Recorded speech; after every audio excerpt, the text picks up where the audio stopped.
Hello friends, जैसे कि हमने प्रीवियस टॉपिक में इंट्रोडक्शन टू रैशनल नंबर देखा था, वैसे ही प्रॉपर्टीज भी देखी थी। वैसे ही हम ये लेक्चर में एक्सरसाइज 1.1 का फर्स्ट क्वेश्चन देखेंगे। Using the appropriate properties find -2/3 into 3/5 plus 5/2 minus 3/5 into 1/6।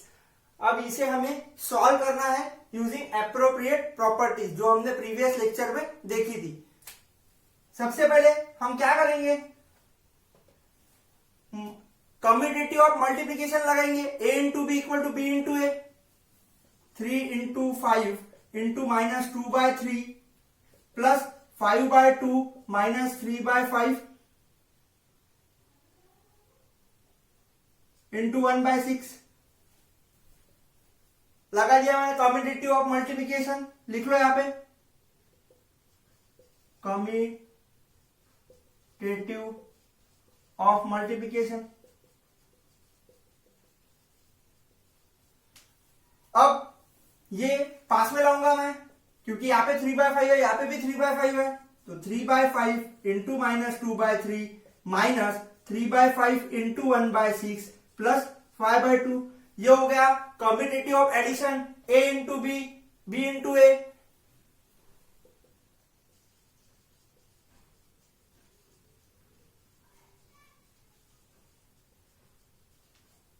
अब ये दोनों टर्म में से 3/5 कॉमन निकल सकता है, मतलब डिस्ट्रीब्यूटिव प्रॉपर्टी अप्लाई हो सकती है। 3/5 कॉमन, तो बचेगा ब्रैकेट में -2/3 माइनस 1/6। ये 3/5 कॉमन, -2/3 माइनस 1/6 प्लस 5/2। ये हो गया डिस्ट्रीब्यूटिव प्रॉपर्टी। देखी थी ना हमने, a in bracket b minus C, तो a into B minus a into C, वही डिस्ट्रीब्यूटिव।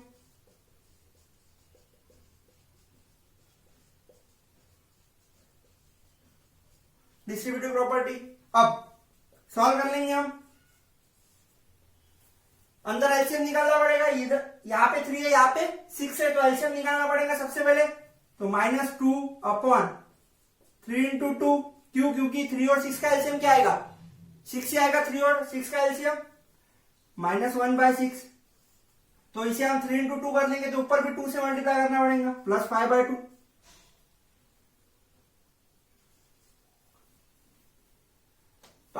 इधर लेंगे portion 3/5 bracket -4/6 minus 1/6 in plus 5/2। तो यह आ जाएगा 3/5 इंटू -4 माइनस 1 क्या हो जाएगा, क्योंकि डिनोमिनेटर सेम हो गए तो ऊपर की आ जाएंगे एडिशन, -5/6 प्लस 5/2। 5 कैंसल, 3 1 जा, 3 2 जा 6। अब बचा गया -1/2 प्लस 5/2। -1/2 प्लस 5/2 क्या हो जाएगा, -1 plus 5/2 that is equal to 4/2, that is equal to 2, क्योंकि 2 1 जा 2, 2 जा 4। तो हमारा आंसर क्या आ जाएगा 2। क्या क्या यूज किया हमने यहां पर, सबसे पहले हमने कम्यूटेटिव ऑफ मल्टीप्लीकेशन यूज किया, a into B equal to B into A. उसके बाद में हमने क्या किया यूज, कम्यूटेटिव ऑफ एडिशन पास में लेके आ गए, 3/5 इंटू -2/3 माइनस 3/5 इंटू 1/6। क्यों? क्योंकि 3/5 दोनों में कॉमन था। अब दोनों में कॉमन था तो हम डिस्ट्रीब्यूटिव प्रॉपर्टी लगा सकते हैं, क्योंकि डिस्ट्रीब्यूटिव प्रॉपर्टी क्या है, a in bracket b plus C that is equal to a into B plus a into C, या फिर माइनस ले लो।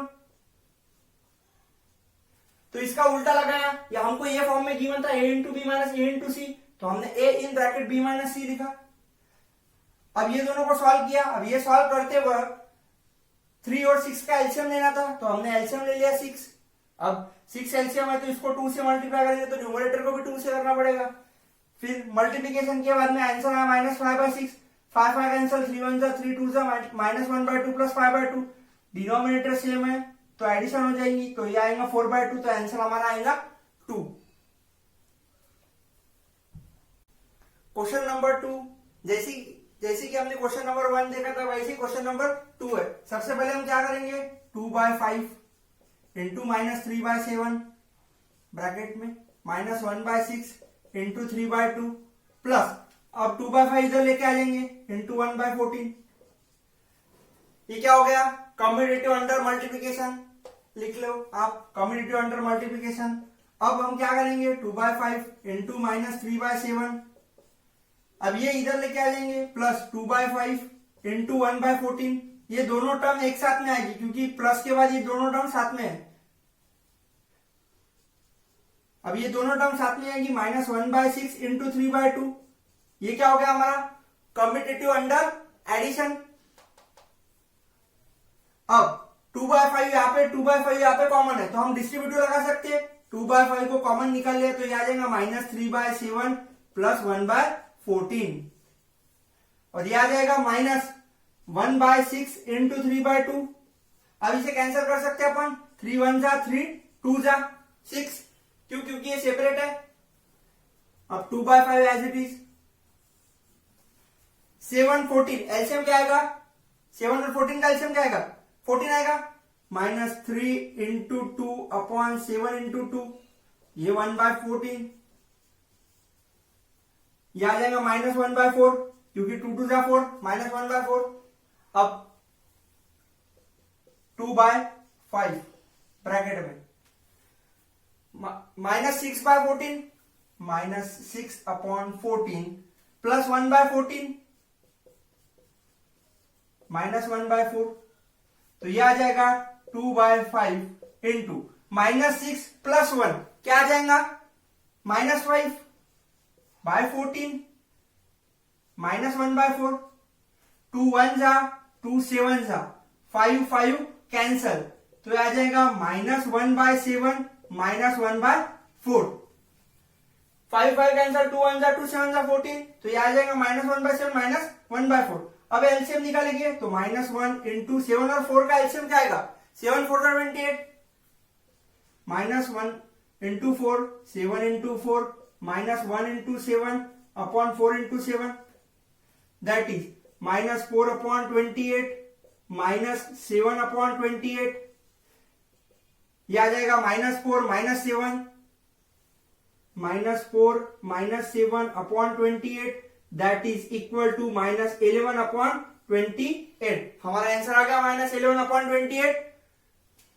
आप यहाँ पे डिस्ट्रीब्यूटिव प्रॉपर्टी लिख लेना, यहाँ पे commutative under addition, commutative under multiplication. ये हो गया हमारा first question. Question number 2, write the additive inverse of each of the following. हमें एडिटिव इनवर्स निकालना है। हमने प्रीवियस टॉपिक में देखा था एडिटिव इनवर्स मतलब क्या, जो भी प्लस टर्म रहेगी वो माइनस में कन्वर्ट होगी, जो भी माइनस टर्म है वो प्लस में कन्वर्ट होगी। एडिटिव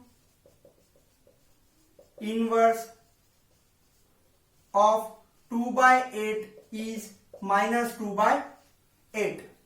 प्लस की माइनस, माइनस का प्लस, वैसे additive inverse of minus 5/9 is 5/9। Additive inverse of minus 5/9 is 5/9। Minus का प्लस होगा, प्लस का माइनस होगा। अब यहाँ पे क्या होगा? माइनस 6 माइनस 5 है। अब सबसे पहले ये 6/5 हो जाएगा क्योंकि माइनस माइनस कैंसल, तो अब इसका एडिटिव इनवर्स क्या आएगा? एडिटिव इनवर्स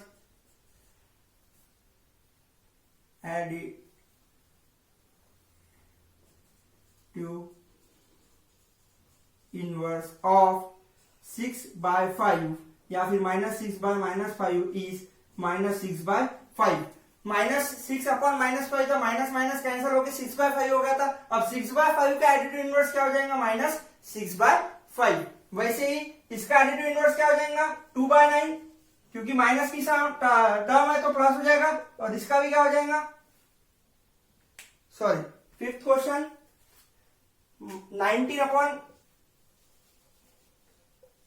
19 अपॉन माइनस 6 है, तो इसका भी क्या हो जाएगा? 19/6। माइनस का प्लस होगा, प्लस का माइनस होगा। ये हो गया हमारा एडिटिव इनवर्स।